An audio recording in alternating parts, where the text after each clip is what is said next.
We are a motorcycle club founded in 2001. We put on motorcycle rides, on and off-road motorcycle rides here in Wabeno, Wisconsin. The whole thing came about because I got hurt riding. I jammed my knee really bad and I was into the doctor.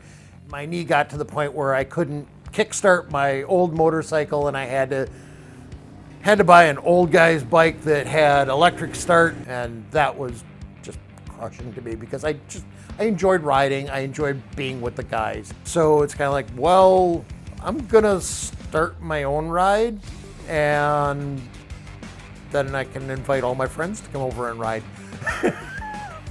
I live just south of Seattle, Washington. I've lived out there for about 35 years, and I drove all the way this time. I brought my motorcycle with me, so it's been a long ride just getting here. I come back here, I meet with my brother who lives in southern Wisconsin, and we meet up here, and he brings his bike and I have mine, and look forward to a couple of days of some really fun riding. It's a lot of fun. This is a neat group to be around and part of. There's some really good riders, and I'm kind of in the middle. It's just kind of fun just being out in the woods, and yeah, it's a beautiful area. Being out there in the woods is just fabulous. A little bit of speed's fun, hills, rocky terrain, all that stuff's fun. It's a good time. 11 days before our event was 9/11. And we almost, because everything shut down, the whole country kind of shut down. And we seriously considered not having the event and talked to people, and everybody said, no, we gotta do this. So we put it on with 68 people showed up.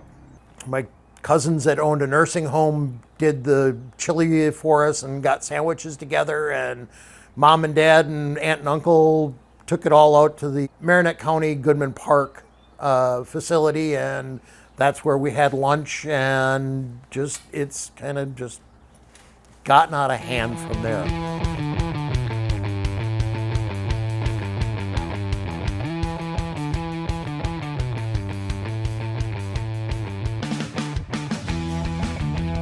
A landowner was like, what's this about? You know, I don't understand what, these guys are so passionate about.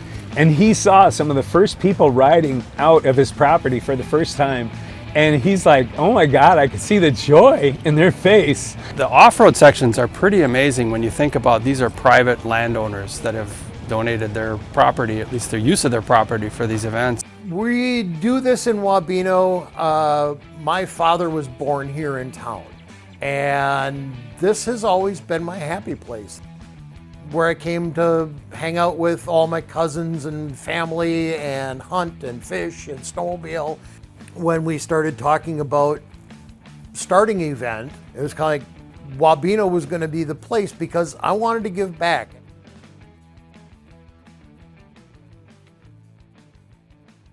The June ride, we raise money specifically for breast and colon cancer research. It gets a little overwhelming every year that when you realize how much money we're raising and where that's going and what it's getting used for. We've felt that there's a real need for more cancer research. So many of us have cancer in our families. Personally, I've got a high susceptibility to colon cancer.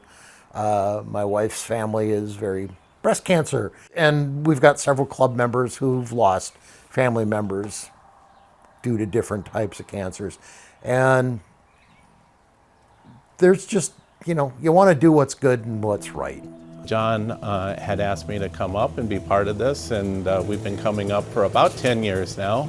There's lots of different groups that raise money for the Cancer Center. I would have to say this is probably one of the most unique groups. One of the great things about science, and one of the, I guess, unfortunate things about science, is that we like to make baby steps when we're making advancements. So if there isn't a lot of previous foundation for a technique or for something you're trying to do, it's harder for us to get those government grants. And so you guys are helping us to do, we call them pilot studies. And usually what will happen is we'll do that study with the support from the ride, and then we can take that data and we can apply for a grant afterwards, so that we can do a bigger follow-up study.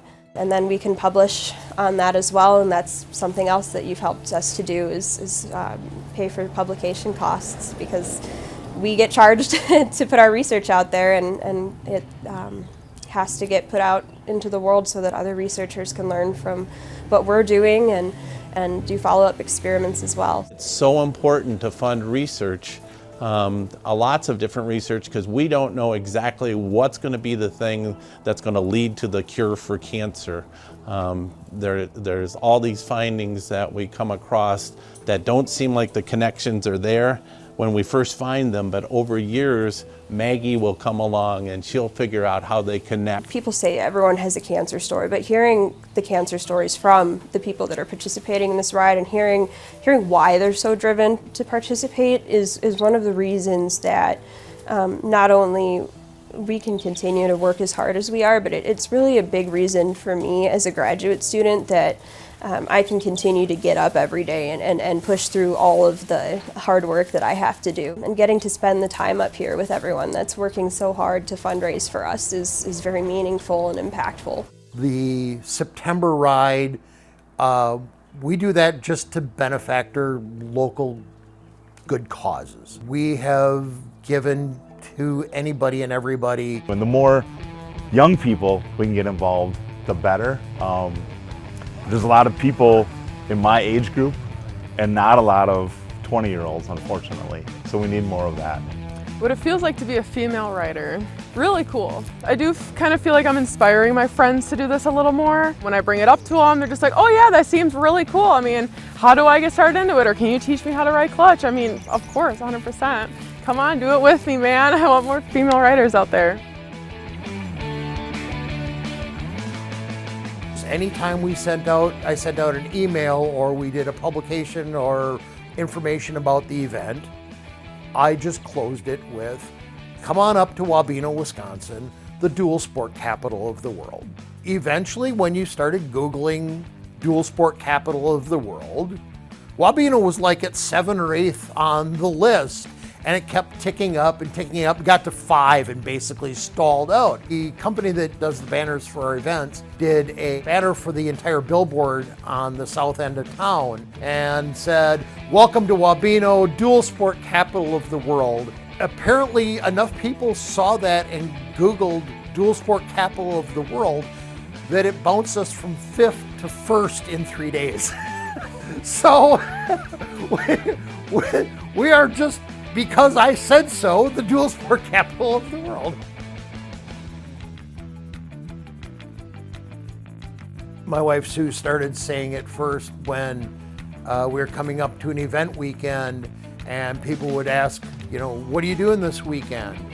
And her stock answer was, I'm going up north and spending the weekend with 200 of my closest friends. And quite honestly, that's exactly what this is. The people that show up are really, truly some of the best friends that I have in my life. It just the riders, it's the landowners, it's the researchers. It's all just become family. And I don't know what you could say that would make it any better than that. Well, I started like a lot of guys do. We used to ride back in the day, and then you kind of, life takes over and you kind of get out of it for a while, but it's always in your blood. You never want to not do it. One of the buddies that is here today, he was at a storage unit right next to me, and he had like 20 bikes in the storage unit. He's like, oh, you got to come to Wabeno and ride. And so I took him up on it. That was in 2016, and I've been coming every year since. And now I'm involved with the club as an officer. It just gets more and more fun as you go. Our events we put on are about 200 miles of single track woods trail that's pristine. A lot of it's private property. These trails are not ridden other than our event, and we add new trail all the time. When we had the first year with 68 riders, you know, that was just such a cool thing because you didn't really know everybody that was going to show up. You didn't know what was going to happen. Well, that was kind of fun. That was kind of cool. And so let's try this again next year and see if we can make it a little bit better, make it a little more interesting. About the third or fourth year, kind of went, this is going to turn into something big. It's one of those wildest dreams, if I won the lottery, what would happen? And that's kind of where we're at. It feels like Moneyball hit.